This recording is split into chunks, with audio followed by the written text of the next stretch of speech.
Puji Tuhan, salam sejahtera Bapak Ibu yang diberkati oleh Tuhan. Puji Tuhan kalau hari ini Bapak Ibu dalam keadaan menikmati kasih sayang Tuhan. Dan sama-sama Bapak Ibu kita deklarasikan rise up, bangkit, bergerak, berdampak. Mari terus hidup, kita menjadi dampak bagi sesama kita terutama sehingga banyak orang dapat mengakui Kristus, menerima Kristus sebagai Tuhan dan Juru Selamat di dalam kehidupan pribadi mereka. Oleh karena kemuliaan Tuhan yang selalu ada dalam kehidupan Bapak Ibu Saudara sekalian. Dan pada hari ini Bapak Ibu yang diberkati oleh Tuhan, kita akan sama-sama melihat firman Tuhan dalam Kejadian pasal 26. Kejadian pasal 26, kita lihat ayat 1 sampai ayatnya yang terakhir. Namun saya akan mengajak Bapak Ibu membaca ayat 12, 13 dan ayat 14. Dikatakan, maka menaburlah Ishak di tanah itu, dan dalam tahun itu juga ia mendapat hasil 100 kali lipat. Sebab ia diberkati Tuhan, dan orang itu menjadi kaya, bahkan kian lama kian kaya, sehingga ia menjadi sangat kaya.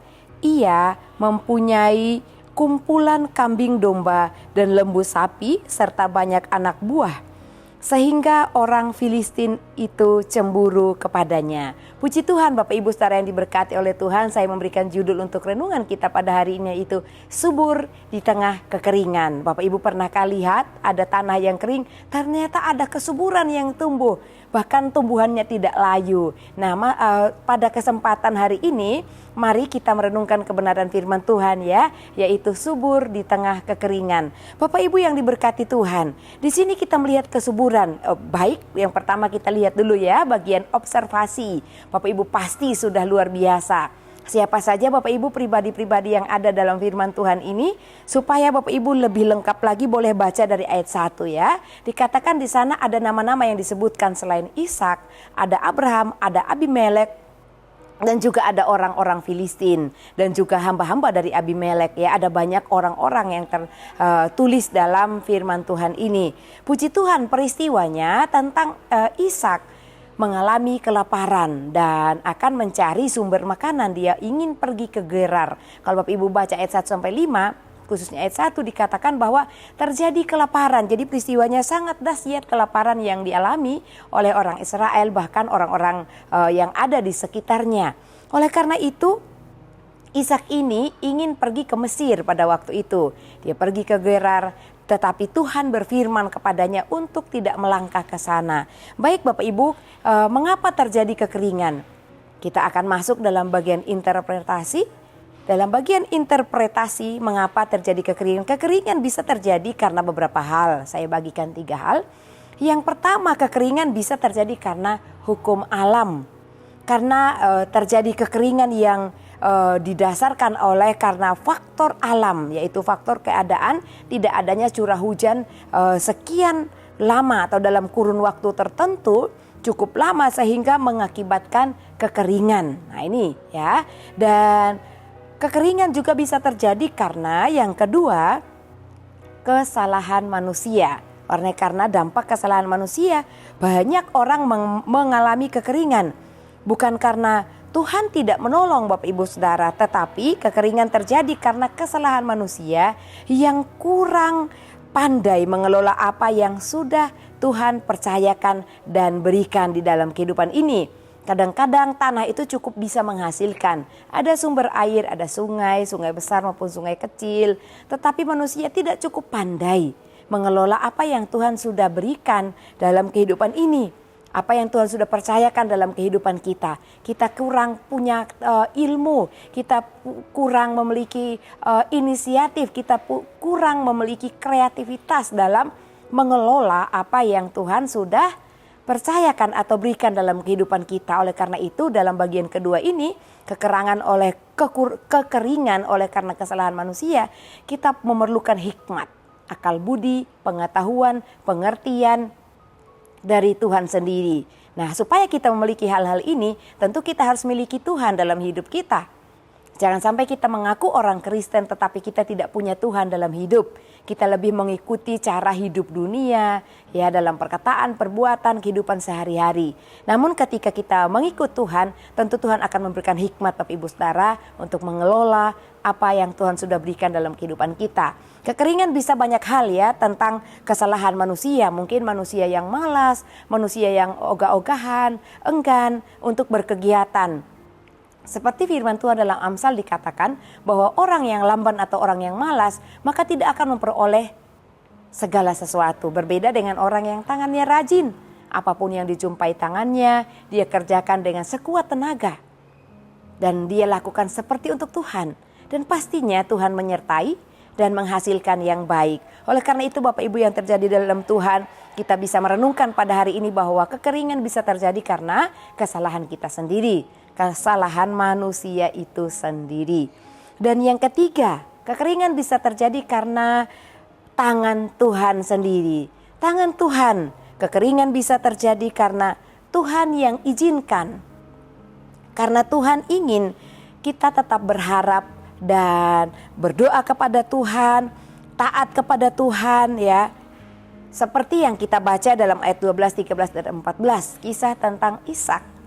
Di sini Ishak mengalami kekeringan, mengalami kelaparan, sehingga mereka harus memiliki cukup bahan makanan untuk Ishak sendiri, keluarganya, belum karyawan-karyawannya, bahkan seluruh orang-orang yang bersama dengan mereka.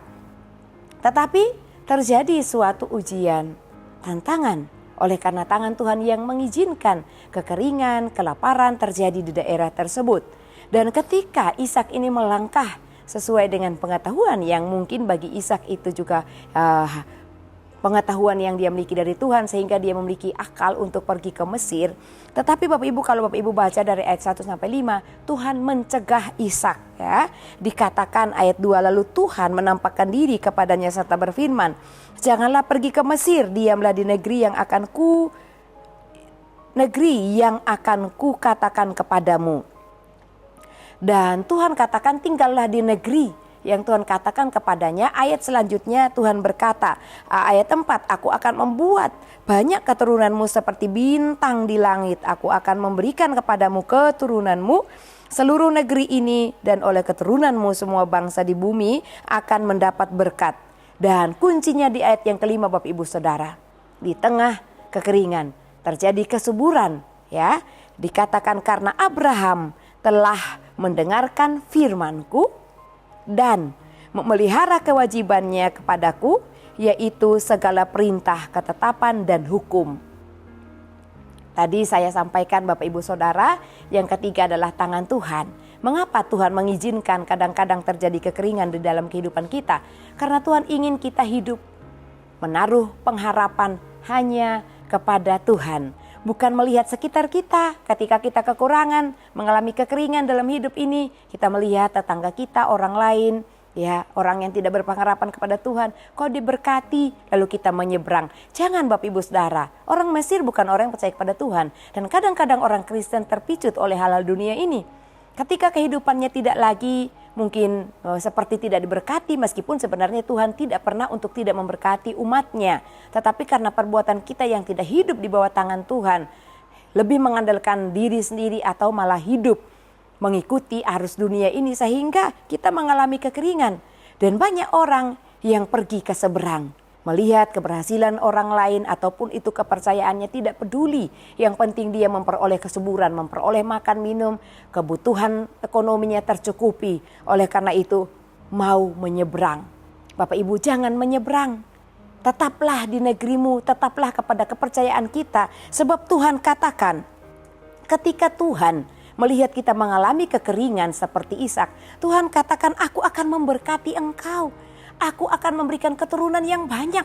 Ya, kalau orang tidak makan, tidak minum, meninggal, bagaimana punya keturunan Bapak Ibu Saudara? Tetapi kuncinya di ayat yang kelima, Tuhan mau kita menaruh pengharapan kita kepada Tuhan. Yang kedua, di bagian yang ketiga ini tentang izin Tuhan, tangan Tuhan yang turun. Tuhan ingin kita hidup taati firman Tuhan. Ayat 5 Bapak Ibu Saudara lihat, "Karena Abraham hambaku Allah katakan dia seorang yang taat dan setia melakukan firman Tuhan. Bapak Ibu, ini yang utama dalam hidup kita. Baca firman Tuhan, dengarkan, pelajari, renungkan apa yang kita dengar. Lakukan itu. Di minggu yang baru saja kita lewati, kita belajar. Bapak Ibu, apakah hadir ibadah pertama, kedua, apa ketiga? Kita belajar tentang bagaimana kita mengucap syukur, bagaimana kita memiliki karakter Kristus dalam hidup ini. Ibadah sore membahas karakter Kristus, salah satunya itu hidupnya selalu mengucap syukur kepada Bapa di surga selama dia ada di dalam dunia ini, baik dalam kelebihan, kekurangan, bahkan di saat doa belum dijawab dan sesudah doa dijawab. Tuhan Yesus sebagai pribadi yang menjadi contoh bagi kita selalu mengucap syukur. Oleh karena itu Bapak Ibu yang diberkati Tuhan, mari lakukan firman Tuhan, sebab itu kunci kehidupan kita. Bagi orang yang melakukan firman Tuhan diberkati, dan berkat itu tidak hanya kita yang merasakan, kita yang terima. Bapak Ibu Saudara, lihat bagian firman Tuhan dalam Kejadian pasal 26. Abraham yang taat melakukan firman Tuhan, tetapi siapa yang diberkati? Apakah hanya Abraham? Anaknya Ishak diberkati oleh karena bapaknya yang taat kepada setiap perintah firman Tuhan, melakukan kewajibannya. Banyak kewajiban yang Abraham harus penuhi. Termasuk salah satu, Tuhan minta ketaatannya mengorbankan anaknya Ishak, dia lakukan. Dan banyak hal, berdoa kepada Tuhan, beribadah kepada Tuhan, hidup taat kepada Tuhan. Banyak yang Abraham lakukan. Bapak Ibu, taatlah kepada Tuhan. Mari kita sama-sama bertumbuh di dalam Kristus, melakukan firman Tuhan setiap waktu dalam hidup kita. Pasti hidup kita meskipun dalam kekeringan, dalam keadaan kekurangan, Tuhan akan melakukan kuasanya, mujizatnya nyata dalam kehidupan kita. Sebab dia yang berjanji bagi orang yang melakukan firman, maka dia akan subur di tengah kekeringan. Bapak Ibu Saudara mau ingin mengalami subur di tengah kekeringan? Amin, lakukan firman Tuhan di dalam kehidupan kita ini. Jangan pernah berhenti untuk memikirkan dia, yaitu Tuhan. Sebab ketika kita memikirkan Tuhan, memikirkan firman-Nya, dia yang memikirkan hidup kita. Sehingga kita tidak perlu pusing-pusing memikirkan kekeringan hidup kita. Sebab Tuhan tahu kita mengalami hal apapun, dalam kondisi apapun, dia ada bersama kita. Sebab firman adalah dirinya sendiri. Puji Tuhan, Bapak Ibu, Tuhan Yesus memberkati kita sekalian. Terima kasih kepada Bapak Ibu Saudara yang terus setia mengikuti Renungan 79. Kiranya dapat menjadi berkat bagi kita bersama-sama. Bapak Ibu yang ingin didoakan untuk pokok doa tertentu, atau ingin menyaksikan kesaksian baik mujizat, kesembuhan, pemulihan masalah keluarga dan lain-lain, dapat disalurkan melalui chat WhatsApp di nomor 08327400888. Puji Tuhan. Mari kita mengucap syukur di dalam doa. Terima kasih Bapa yang baik, kami berterima kasih buat kebenaran firman-Mu hari ini. Tuhan, kunci hidup kami adalah taat dan melakukan firman-Mu. Ketika kami merenungkan, melakukan firman-Mu, Engkaulah pribadi yang ada dalam hidup kami. Meskipun kami dalam kondisi kekeringan, kami akan mengalami subur. Karena Engkau yang membuat kami diberkati. Kuasa-Mu ya dan amin dalam hidup kami. Hari ini kami mau berkomitmen untuk melakukan firman-Mu. Dan tidak ada ketakutan, kekhawatiran lagi dalam hidup kami. Sebab Tuhan akan melakukan kuasa-Nya memberkati setiap kehidupan jemaat umat-Mu GPDI LSAD Magelang. Tuhan, berkatilah keluarga GPDI LSAD Magelang hidup dalam kasih. Kiranya keluarga GPDI LSAD Magelang sabar, murah hati, tidak cemburu, tidak memegahkan diri, tidak sombong, tidak melakukan yang tidak sopan, dan tidak mencari keuntungan diri sendiri. Dalam nama Tuhan Yesus Kristus kami berdoa. Haleluya, amin.